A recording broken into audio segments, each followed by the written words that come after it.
Hi, my name is Angelina, and my site chosen was the Boston Women's Memorial site. The address is 256 Commonwealth Avenue in Boston, Massachusetts.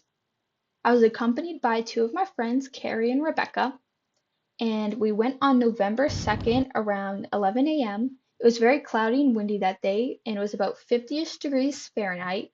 And we noticed there was a lot of couples and dog walkers there as it was an open park. We chose this site as we were planning to go to the aquarium that day, but then we noticed it was a pretty close walk from our station, so we decided to go beforehand. And some information at the visit: it was not ticketed, it was free to see. The only cost was the transportation there. It was installed on October 25th, 2003, and it consisted of pedestals with information and QR codes. You were able to walk up to and around, touch and interact with the statues in their pedestals, and it was very cleaned and respected. There was no graffiti, it wasn't damaged, it just seemed very well maintained overall. What was seen, there was three statues of Lucy Stone at the left, Abigail Adams in the middle, and Phyllis Wheatley at the right. Their three pedestals had information, excerpts, and names of the three women in the literature they've been involved with. And on Lucy Stone's pedestal, it had a QR code that brings you to an interactive site with information and dialogue. Some information I gained from those pedestals was that Lucy Stone had a speech at the Women's Rights Convention in Worcester. Abigail Adams was very passionate in her letters to John Adams, her husband. She was very pro women's rights and anti slavery. And Phyllis Wheatley wrote poetry and lived in France. On the website, I learned that Lucy Stone founded the Women's Journal. Abigail Adams did not receive a formal education, which I find is ironic as she's the educator of the sixth president, excuse me. And what I found a bit problematic was that Phyllis Wheatley, the only woman of color of these three statues, there's only her birth year, her death year, and that she was a poet. But I also learned that the artist is Meredith Bergman, and the purpose behind her statues is that she wanted to show the women with less of an aesthetic value and more focus on their historical importance. And some information I've gained from outside sources and readings is that Phyllis Wheatley, she was the first African American to have a book of poetry published. She was also well educated and emancipated. I found that very important for women in gender studies history, as during this time period of early feminism, you don't really hear about African American women or African Americans in general, especially those who do not live in the United States. And so to have Phyllis Wheatley be a woman, but she was the first African American to have a book of poetry published, I find that very powerful and something that should be focused on a little bit more. I learned that Abigail Adams, she's the wife of John Adams, and she's the advocate of women's rights, and she opposed slavery.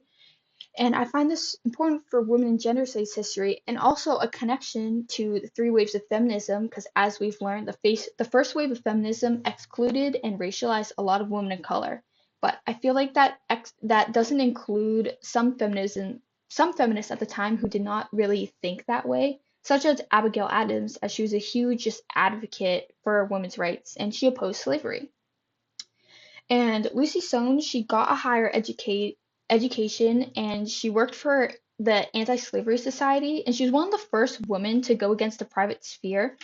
And yet again, this is important for women in gender studies history, and it connects to the ideology of separate spheres and the cult of true womanhood by Nyasha Jr. Because during this era of time, and still even now, there is this belief that women should be in the private sphere, meaning that they should not be out working, they can't really have their opinions shown or told about, stuff like that. And so for her to go to college, get a full education, to start the Women's Journal, and to work for Anti-Slavery Society as someone who gave speeches, is just she was an extremely powerful woman, and she should be focused on because she just did so much that it was seen that women could not do. She really pushed forward the boundaries of what a woman can be.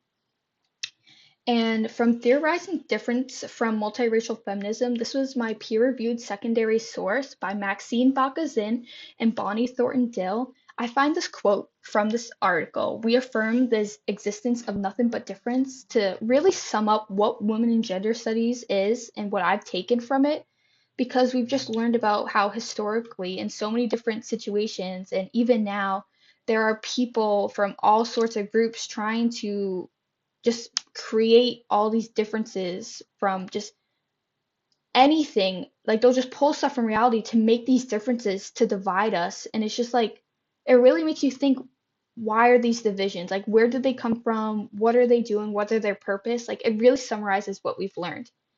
And I also learned that I feel like connects to this whole site is multiracial feminism. It's a form of feminism that really focuses as race as the core and not like culture or just feminism alone. It really takes intersectionality and just puts everything as in like this is where social division comes from. This is like the core of all these powers. Like race is that core.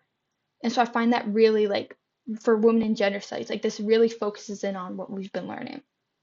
And that's all. Thank you.